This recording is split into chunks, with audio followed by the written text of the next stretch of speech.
estamos teniendo un estudio más o menos sistemático del Evangelio de Mateo y hoy nos toca capítulo 15 a partir del versículo 21. Así que vamos, con la ayuda del Señor, a tener una lectura en Mateo capítulo 15 desde el versículo 21 hasta el versículo 28.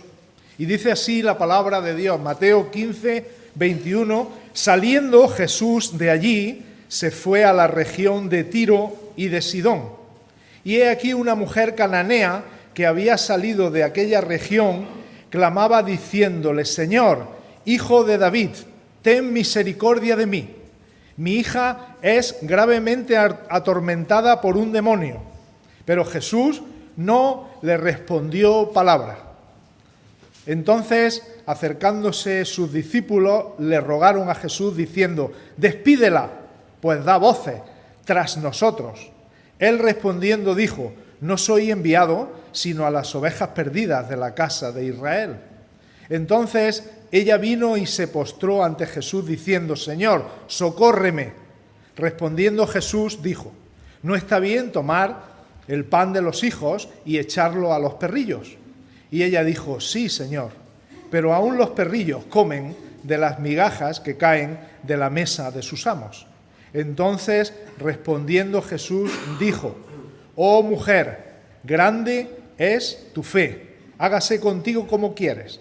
Y su hija fue sanada desde aquella hora. Le pido al Señor que bendiga su preciosa palabra y la aplique en nuestros corazones.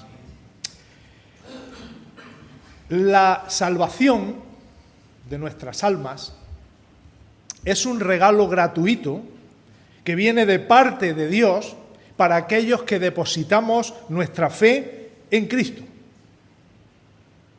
Es gratis. El ser salvo por gracia y por medio de la fe en Cristo. Pero perseverar en la salvación que Dios nos ha regalado puede hacer que en esta vida tengamos que entregar muchas cosas. Ya se ha hablado durante el tiempo libre de algunas facetas de lo que estoy diciendo. Lo digo de otra manera. La vida eterna es un obsequio que viene de parte de la gracia de Dios, que no te cuesta nada, pero entregar tu vida a Cristo puede costarte todo, incluso tu propia vida. Y quiero intentar explicar, porque creo que es una enseñanza central en el texto que hemos visto, de esa fe que se esfuerza, la fe de esta mujer sirofenicia. Vamos a imaginar dos ejemplos de nuestros días, uno de un muchacho joven y otro de una chica joven también. Imagina un chico joven cuyos padres son cristianos, le han traído al culto desde que era pequeño, asistió a la escuela dominical, pero en su adolescencia empieza a tener malas compañías. Deja la iglesia y se aparta. Pasan los años y a pesar de que puntualmente vuelve a asistir alguna vez, sigue con su vida mundana. No tiene en cuenta a Dios, toma sus propias decisiones. Su negligencia le depara una eternidad sin Cristo si es que a lo largo de la vida que le queda no se arrepiente y cambia de vida. Este joven, este chico joven, que es un ejemplo, no ha valorado la salvación de su alma como la prioridad absoluta. No se ha esforzado para quitar de en medio los obstáculos que le separan de Cristo y ir y acercarse al Señor. No ha buscado a Dios con todas sus fuerzas, por lo tanto no estará con Cristo en la gloria, como digo, si en el tiempo que le queda no se arrepiente. Ha escogido disfrutar de su vida aquí en la tierra, pero ha perdido la vida eterna en el cielo. Ese es ese chico de nuestro ejemplo, ese joven de nuestro ejemplo. Ahora, imaginar a otra chica, joven también, Una chica que se ha criado en el peor barrio de la ciudad. Allí ha aprendido todo lo más retorcido, todo lo más perverso que te puedas imaginar. No voy a poner una lista de ejemplos, pero imaginad lo más retorcido y lo más perverso que os podáis imaginar. En ese mundo vive esa chica. Fuma, bebe, ha tomado drogas, ha tenido varias parejas y ha estado varias veces detenida. La han tenido que llevar a comisaría varias veces. Pero un día es invitada a una reunión de la iglesia. Y allí ella se presenta y escucha hablar de Jesús, escucha hablar del Salvador. Cuando lo escucha, su vida como que se transforma. Ella toma una decisión muy firme y piensa: con todas mis fuerzas quiero seguir a Cristo. Le da miedo porque no sabe si va a poder llevarlo a cabo, pero aunque tiene temor, porque sabe que le va a costar mucho, con todas sus fuerzas le pide a Dios: Señor, ayúdame para que con todas mis fuerzas siga y busque a Cristo. Con decisión abandona sus amistades, las amistades que tenía allí en su barrio, corta con su pareja actual, deja de ir a todos los lugares que solía frecuentar, se disciplina para asistir a los cultos, no quiere perderse ni uno, ora al Señor, lee su Biblia, busca a Dios cuando le viene la tentación, evita cualquier contacto con cualquier persona o con cualquier medio o con cualquier pantalla que le aparte de Jesús. Ha entendido lo que es ser cristiana. Para esta chica, dice la Biblia, que está reservada la corona de justicia, la cual el Señor, juez justo, le dará. ¿Cuál es la diferencia entre estas dos personas? Entre este chico, hijo de creyentes, y esta chica que se crió en el peor barrio de la ciudad. ¿Cuál es la diferencia entre ellos dos? Bueno, podemos ver muchas, ¿verdad? Pero la gran diferencia es que el chico no se toma en serio su vida espiritual, mientras que la chica ha encontrado un tesoro escondido y no lo quiere soltar. Ha encontrado una perla de gran precio y dice: yo voy a seguir adelante. Entonces estamos diciendo, hermanos y hermanas, y también amigos, estamos diciendo que esta chica se va a salvar por esforzarse. ¿Va a ser su esfuerzo lo que le va a dar la salvación eterna? Hay que dejar claro que no. La salvación viene del Señor, no viene de nosotros. Él nos salva por gracia a través de la fe, ya lo hemos dicho, y eso no requiere buenas obras de nuestra parte. Los méritos que nos hacen dignos del reino de Dios son los méritos de Cristo, no son nuestros méritos. Pero la fe que salva, se caracteriza por vencer los obstáculos, por luchar, por esforzarse, por perseverar para asirnos de la vida eterna, y cuando estamos asidos de la vida eterna, no soltarla jamás. Eso es lo que caracteriza a un verdadero creyente. El que simpatiza, el que viene y se va y deja su vida espiritual como si eso no tuviera importancia, es una persona que no está conectada con la vida de Cristo. No tiene esa fe que le salva, esa fe que le va a llevar a la vida eterna. Cuando estudiamos Mateo capítulo 11, hace ya unos meses, allí en Mateo capítulo 11 vimos una frase que dijo Jesús. Vamos a volver a ella, Mateo 11, 12. Sé que la mayoría tenéis la versión Reina Valera del año 60, pero voy a leer en la nueva versión internacional, si me permitís. Dice Mateo 11, 12, en la nueva versión internacional: Esta frase la dijo Jesús, dice, desde los días de Juan el Bautista hasta ahora, el reino de los cielos ha venido avanzando contra viento y marea, y los que se esfuerzan logran aferrarse a él. Ahí Jesús, en ese texto, estaba refiriéndose a Juan, cuando se enteró de la muerte de Juan, habla de arrebatar el reino, tomar el reino por la fuerza. Y ya hemos explicado, ¿verdad?, que no nos corresponde a nosotros el tomar la salvación por la fuerza porque viene de Dios. Pero sí requiere muchas veces, para poder seguir a Cristo, para poder escuchar sobre la salvación, para poder asistir a los lugares en donde se nos puede enseñar la palabra de Dios, sí requiere destruir el viejo yo y sufrir el dolor de la abstinencia y del aislamiento social temporal. Sí hay que dejar la pasividad, sí hay un sentido de urgencia. Sabes que si eres tibio, si eres permisivo, con un solo pensamiento o con un solo acto, puedes en un momento perder la libertad que Dios te ofrece.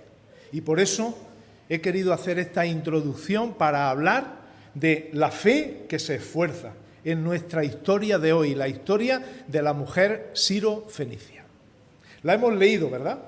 Y habéis visto que en el versículo 21 empieza diciendo, estamos ya en el Evangelio de Mateo 15, 21, dice que salió Jesús de allí y de allí fue del lugar en que se le acercaron los escribas, fariseos, etcétera, para hacerle la pregunta aquella que por qué tus discípulos no se lavan las manos cuando comen pan. Y estuvimos hablando un poco sobre el tradicionalismo, lo que es ser tradicionalistas, en contra, ¿verdad?, o en comparación con lo que es ser unas personas que aman a Dios de verdad y que cumplen sus mandamientos. A eso no vamos a volver, pero sí que Jesús se marcha de aquella zona en donde discutió con aquellos escribas y se va al norte hacia la región de Tiro y de Sidón. Eso está en el versículo 21. Y dice que estando allí en este lugar, fuera de los límites, fuera del contorno de Israel, se le acercó una mujer cananea. Se le llama cananea por sus antepasados, ¿verdad? Allí estaba la zona de Canaán y por eso se le llama cananea.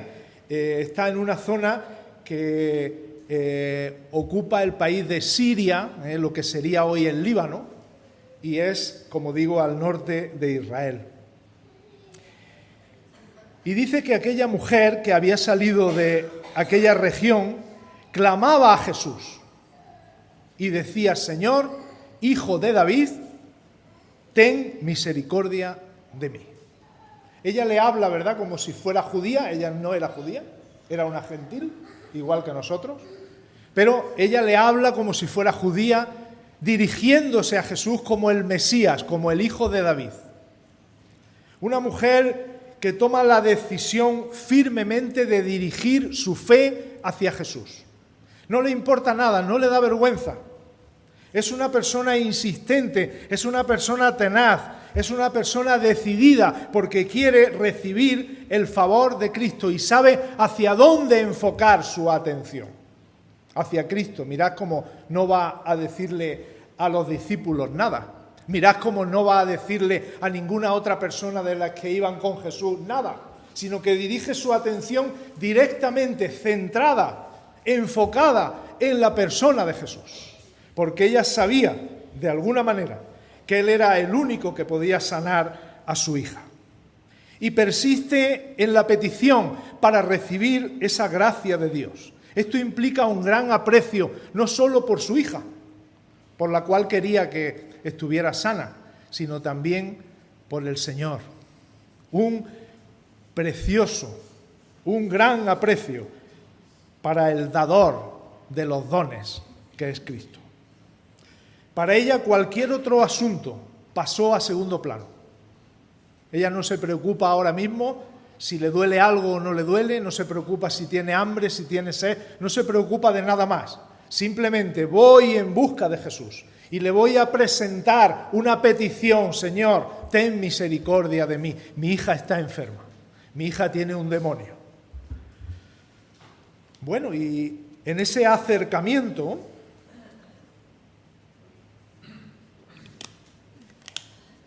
ella muestra también una gran inteligencia, porque estaba Jesús pasando por allí. Es cierto que a lo largo de los evangelios vemos que Jesús pasaba por ciertos lugares, pero luego quizá volvía a pasar más veces. Pero por esta zona, por esta región de Tiro y Sidón, no se vuelve a decir en ninguno de los evangelios que Jesús volviera a pasar por allí. Es más, es la única vez que los evangelios recogen un incidente que ocurre fuera del territorio de Israel en lo referente al ministerio de Jesús. Así que, según los evangelios, es la única ocasión registrada en que Jesús salió del territorio judío. Y aquella mujer entendió también, por la fe, entendió que estaba pasando por allí aquel gran benefactor, aquel Dios hecho hombre que podía hacerle el bien a ella y a su hija. Ahora, en el versículo 22 vemos el primer acercamiento de ella. Como ya hemos dicho, se dirige a ella, a Jesús, como el Mesías, como el hijo de David, y le dice lo que le ocurría, que su hija estaba gravemente atormentada por un demonio. El principio del versículo 23, a mí cuando era más joven, y me pasa todavía, me dejaba helado, congelado. Dice el 23, pero Jesús no le respondió palabra. No sé si estamos en la situación, ¿verdad? Una persona entiende que Jesús es el único que le puede ayudar, que nadie más le va a ayudar, que es la única vez que está pasando por allí y que ya quizá no va a pasar nunca más, y se acerca a él y le dice, Señor, ten misericordia de mí. Y Jesús no le responde ni una palabra.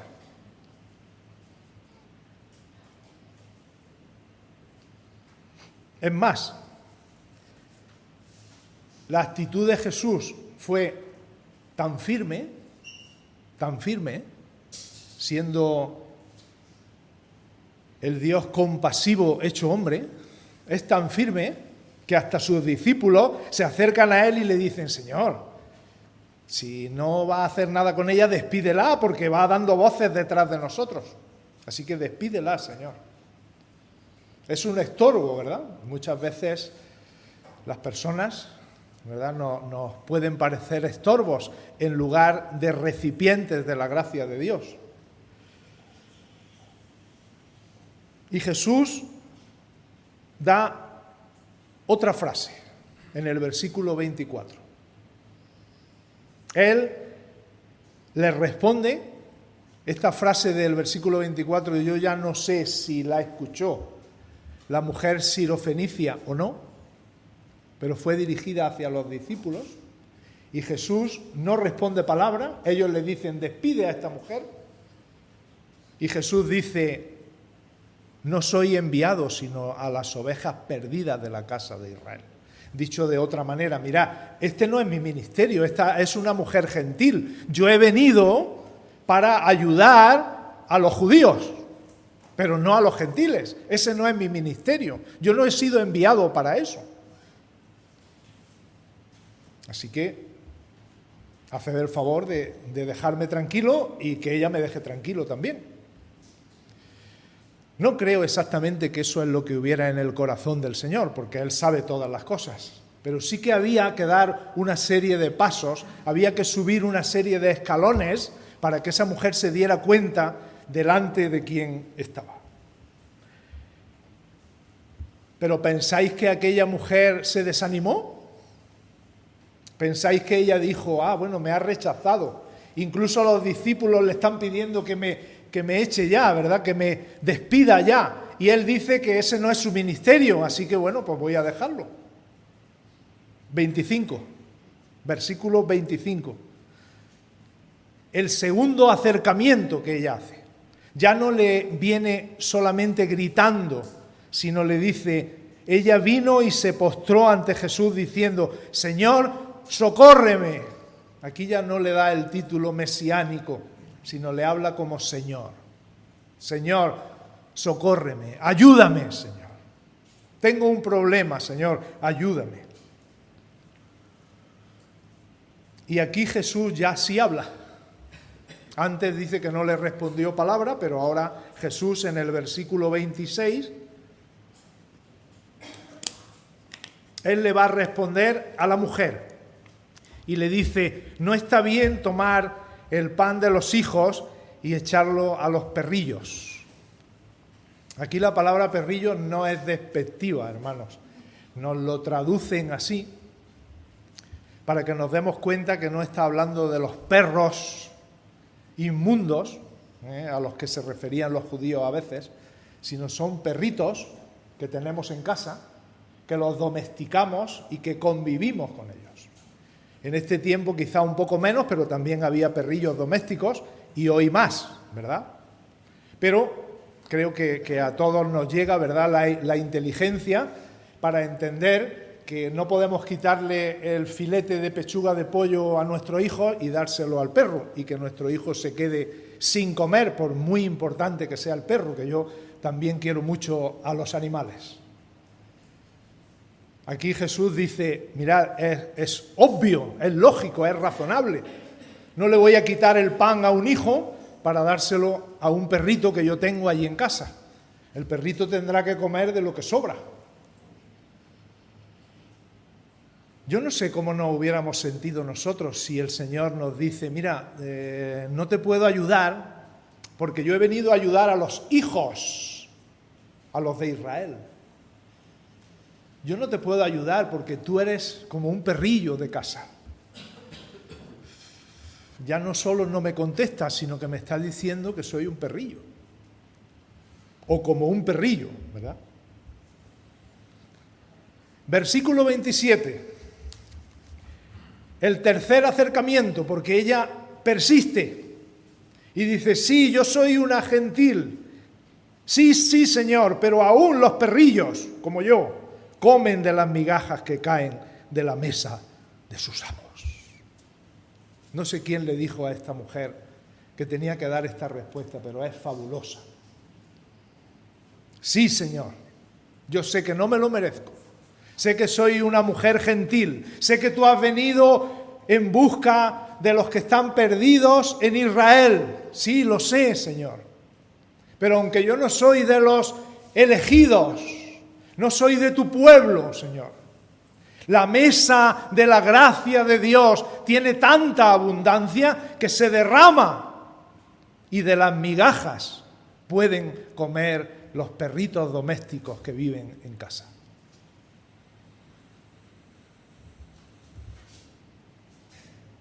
Dijo algo importante porque esto anticipa la salvación de los gentiles, que hasta Hechos capítulo 10 no se desarrolló, ¿verdad?, en casa de Cornelio.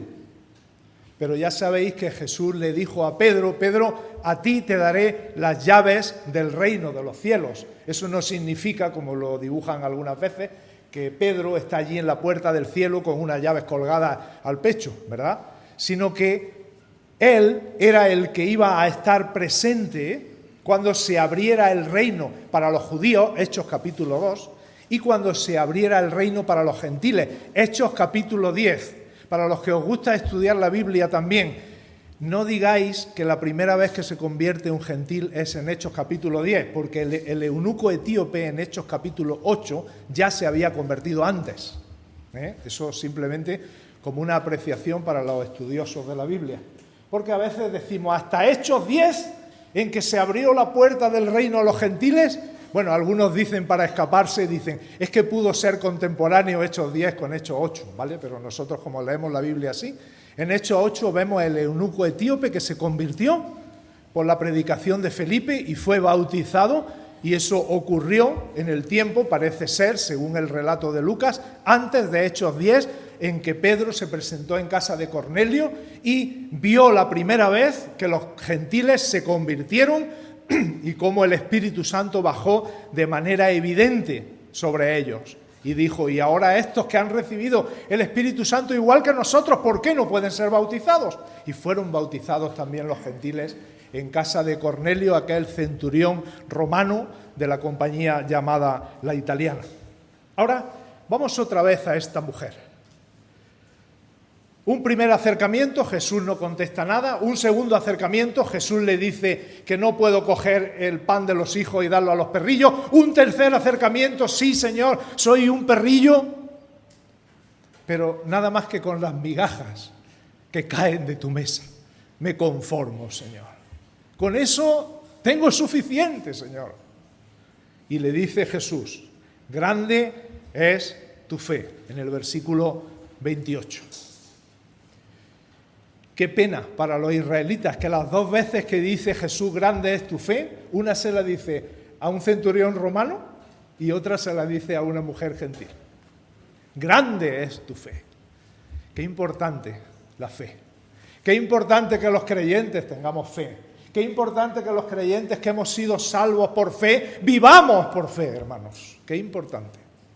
Qué importante que la fe no se quede en el baúl de los recuerdos de cuando creímos, cuando teníamos 13 años algunos.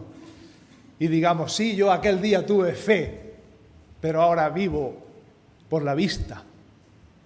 Hermanos, si hemos sido salvos por la fe, vivamos por la fe. Grande es tu fe. ¿Y cuáles son las evidencias de la fe? También hemos hablado de esto hoy. ¿Cuáles son las evidencias de la fe? Hay una perseverancia, hay un esfuerzo, hay una insistencia. De manera humilde, sí, pero esta mujer insistió, insistió e insistió. Confió en la provisión de la abundante gracia divina. ¿Y cuál fue el resultado? Dice el versículo 28, su hija fue sanada desde aquella hora.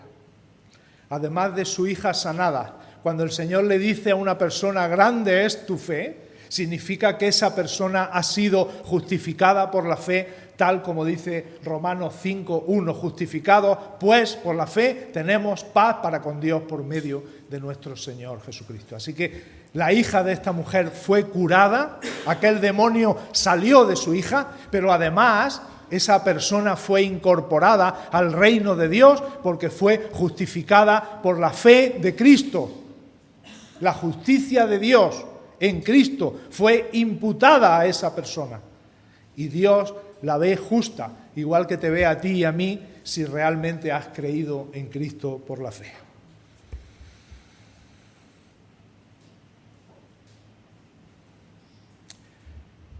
Otra cosa importante. Alguien podría decir, pues qué lección tan bonita, ¿no? Una lección de una mujer que va a Jesús y le pide algo y Jesús se lo concede. Cuando oramos tenemos que recordar esto. Amén. Uno va a Jesús como el único que te lo puede dar y Jesús o Dios te lo puede conceder o puede que no.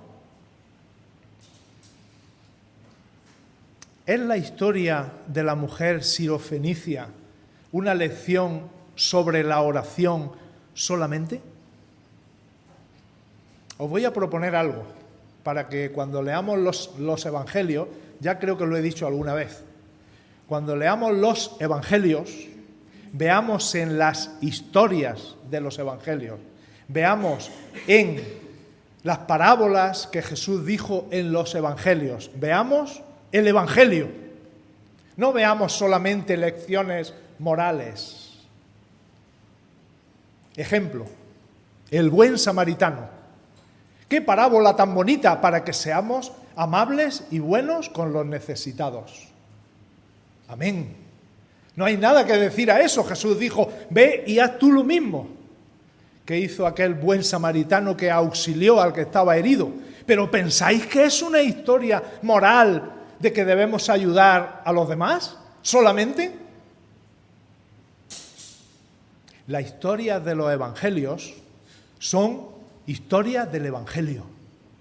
Son historias de salvación. Y detrás de eso que es evidente, tenemos que buscar siempre una historia de salvación. Aquí detrás de lo evidente que es que esta mujer pidió algo a Jesús y Jesús le contestó, detrás de eso hay una historia de salvación, la historia de su salvación, de la salvación de aquel o aquella persona que se presenta a Jesús y que si ve un obstáculo se lo salta, y si vuelve a ver otro se lo salta. Y si vuelve a ver otro, se lo salta y le pide ayuda al Señor. Y le dice, Señor, me estoy encontrando con muchos obstáculos para seguirte, pero me los salto, Señor. Jesús dijo en Mateo 11 que solamente aquellos que se esfuerzan pueden entrar en el reino de los cielos. ¿Eso es la única vez que aparece en toda la Biblia o hay más ejemplos de algunas personas que se esforzaron para recibir el don de Dios y luego no soltarlo? ¿Hay más ejemplos bíblicos? Os voy a proponer 2 más y lo vamos a hacer rápido. Esa actitud de perseverancia humilde y esforzada es premiada por Dios. Acordaos de Jacob. Jacob está en el libro del Génesis, lo podéis leer, su historia. Isaac tuvo esos 2 hijos, Esaú y Jacob. Esaú era un hombre del campo, de caza, un hombre rudo, un hombre fuerte, pero que las cosas de Dios le daban un poco igual. Tanto es así que una vez tenía hambre y le presentaron un plato de lentejas o de algo parecido, o la primogenitura, la bendición de Dios. Y él escogió el plato de lentejas. Si estoy muerto de hambre, ¿para qué quiero la bendición de Dios? ¿Entendemos lo que es el terreno espiritual y el terreno material o no? ¿El bocadillo de jamón o venir al culto? Hombre, dame el bocadillo de jamón, déjate de venir al culto. Pues ¿sabéis lo que dice la Biblia sobre Esaú? Que era un profano y que por eso no va a entrar en el cielo, porque menospreciaba las cosas espirituales. Y sin embargo Jacob, que no era mejor que él, era un mentiroso y estaba siempre con engaños y con tretas, Jacob deseaba con todas sus fuerzas la bendición de Dios. Tanto es así que se las compuso para engañar a su padre y que su padre le diera la bendición a él, y al final casi de sus días tiene una lucha con el ángel de Dios en un lugar llamado Peniel. Y allí en Peniel le dice Jacob al ángel de Dios, no te dejaré si no me bendices. Esa es la idea, hermanos, esa es la idea. No te dejaré si no me bendices. Hacen falta jóvenes, hacen falta personas que vengan a las iglesias y que digan, Señor, hasta que yo no entienda el Evangelio y no esté seguro de mi salvación, no voy a salir de aquí. Hacen falta personas así para heredar el reino de los cielos. Porque en otras cosas sí estamos muy ávidos y tenemos de todo, pero para las cosas espirituales siempre las vamos postergando, las vamos dejando. Ya el ángel le dijo a Jacob, mira, déjame que ya raya el alba, que ya va a venir el día, déjame ya, que me vaya. Y le tuvo que descoyuntar la articulación de la cadera. Y Jacob andaba cojo, porque si no, no hubiera dejado a él, al ángel, irse. Y Dios le cambió el nombre y le puso Israel, que vosotros sabéis lo que significa Israel. El que lucha con Dios o el que prevalece ante Dios. Un hombre con muchísimos fallos como podemos ser nosotros, pero que hasta que no heredó la bendición de Dios, no paró. Otro ejemplo, un poco más dulce que el de Jacob. Ruth, ¿os acordáis de Ruth?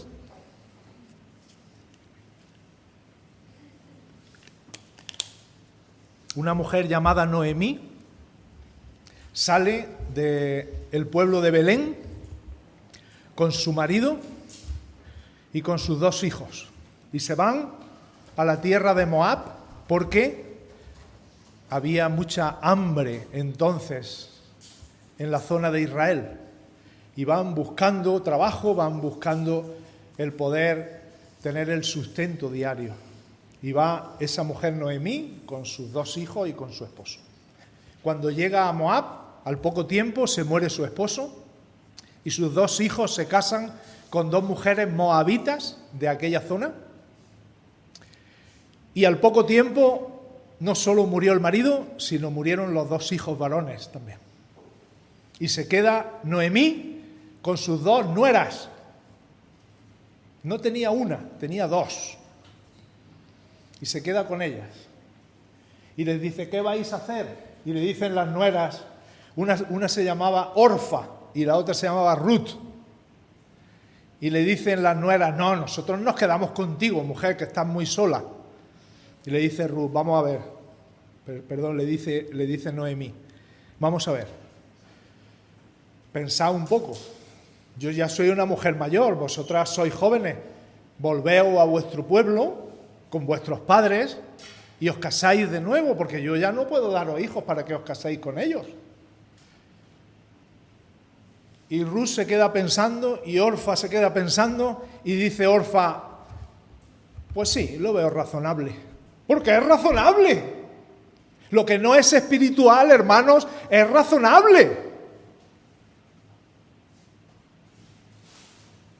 El bocadillo de jamón es razonable cuando tiene hambre.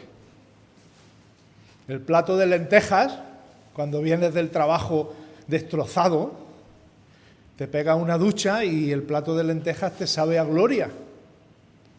Es razonable. Pero lo espiritual es superior a eso.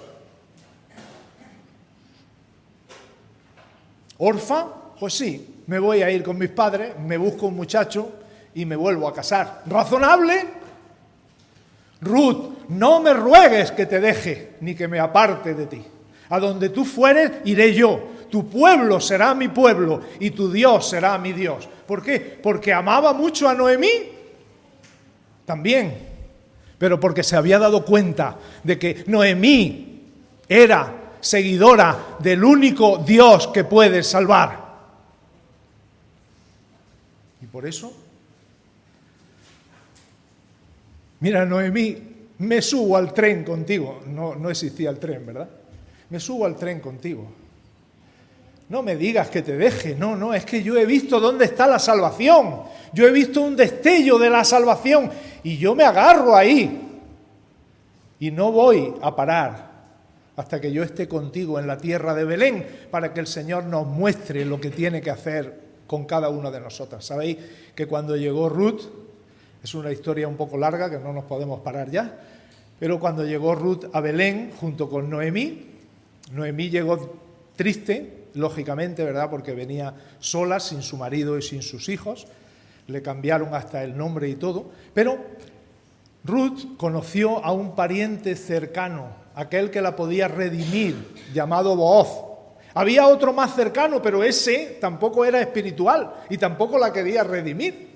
Y entonces, cuando le dijeron al pariente que tenía la primera obligación para redimirla y para casarse con ella, le dijeron, mira, tú quieres comprar o quieres adquirir los terrenos que fueron de los hijos de Noemí y de Elimelech, marido de Noemí, ¿tú quieres los terrenos eso? Y él dijo, sí, claro que los quiero, pero para eso te tienes que casar también con Ruth.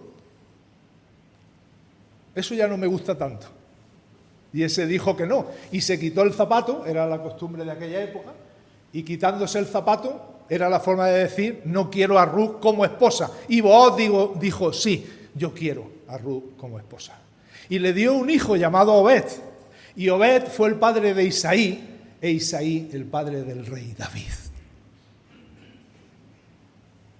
No me ruegues que te deje, porque voy a ser la bisabuela del rey David, ni más ni menos. Así es como hace el Señor las cosas, para aquellos y aquellas que le siguen, para aquellos y aquellas que son espirituales, para aquellos y aquellas que aprecian su alma y no la desprecian vendiéndola a cualquiera. Así es como el Señor hace las cosas. Somos salvos por gracia a través de la fe, pero hay un momento en que debemos tomar una firme decisión por Cristo. Esto no entraña ningún mérito de nuestra parte, es solamente una respuesta razonable a lo que Dios nos ofrece de pura gracia. Es necesario ser valientes, decididos, tener una audacia santa, una determinación inquebrantable, coraje y esfuerzo extremo. Cuando los obstáculos que nos separan de las cosas espirituales son obstáculos reales, y lo son, no podemos ser indiferentes. Debemos dirigirnos hacia la meta con determinación y lucha, aunque eso conlleve grandes esfuerzos. Muchas veces vamos a tener que abandonar la comodidad, vamos a tener que abandonar el pecado para ganar a Cristo.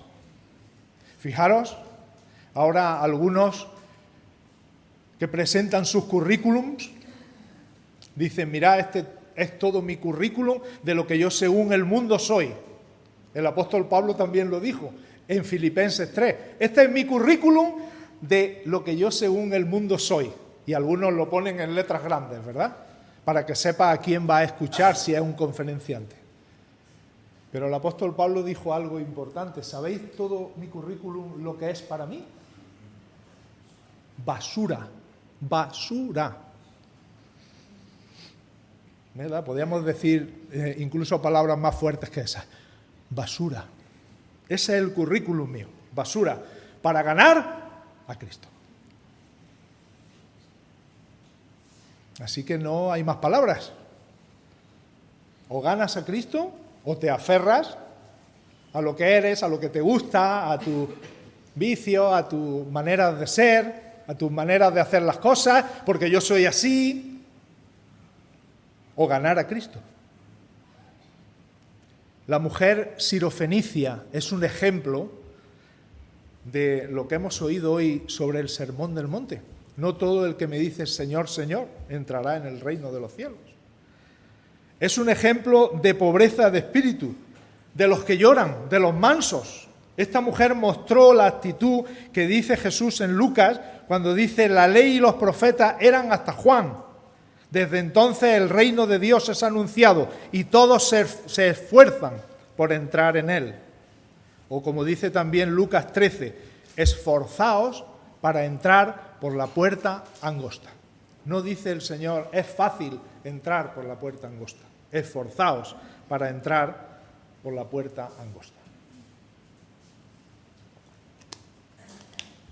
Es por eso por lo que si hay alguna persona que hoy, sea creyente o no, si hay alguna persona que hoy está escuchando la voz de Dios, no endurezca tu corazón. Sé valiente, sé sufrida o sufrido, sé abnegado, no te rindas hasta estar seguro que la salvación es para ti.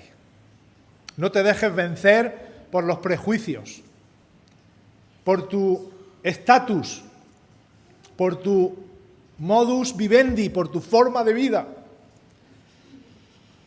por tus miedos, por tus sentimientos de culpa, o algo que está muy de moda también, no te dejes influir por los malos testimonios de otros. Qué suicidio espiritual tan grande decir yo no voy a entrar al cielo porque otros me han dado mal testimonio. Eso se llama suicidio espiritual, hermanos. Lo más sabio y lo más valioso que podrás hacer en esta vida es entregarla a Cristo, para su gloria y para su honra. Hay un poema de un autor del siglo de oro español, que os suena a todos, Lope de Vega, ¿verdad? Ya lo estudiamos hace mucho tiempo, ¿verdad? Pero pertenece al siglo de oro, es un dramaturgo, un poeta, un autor. Y él dice una frase en ese castellano antiguo que hace falta entender, pero vosotros sé que lo vais a entender a la primera. Y dice así Lope de Vega en uno de sus poemas, dice, la ciencia más acabada, y explico aquí un poco porque, como sabéis, es castellano ya de hace muchos siglos. Más acabada lo que significa es más perfecta. la mejor ciencia de todas, el mejor conocimiento de todos. Voy otra vez al principio. La ciencia más acabada es que el hombre en gracia acabe, pues al fin de la jornada aquel que se salva sabe, y el que no, no sabe nada. Lo digo otra vez. La ciencia más acabada es que el hombre en gracia acabe, pues al fin de la jornada aquel que se salva sabe, y el que no, no sabe nada. Que seamos sabios para la gloria del Señor. Amén. Padre Celestial,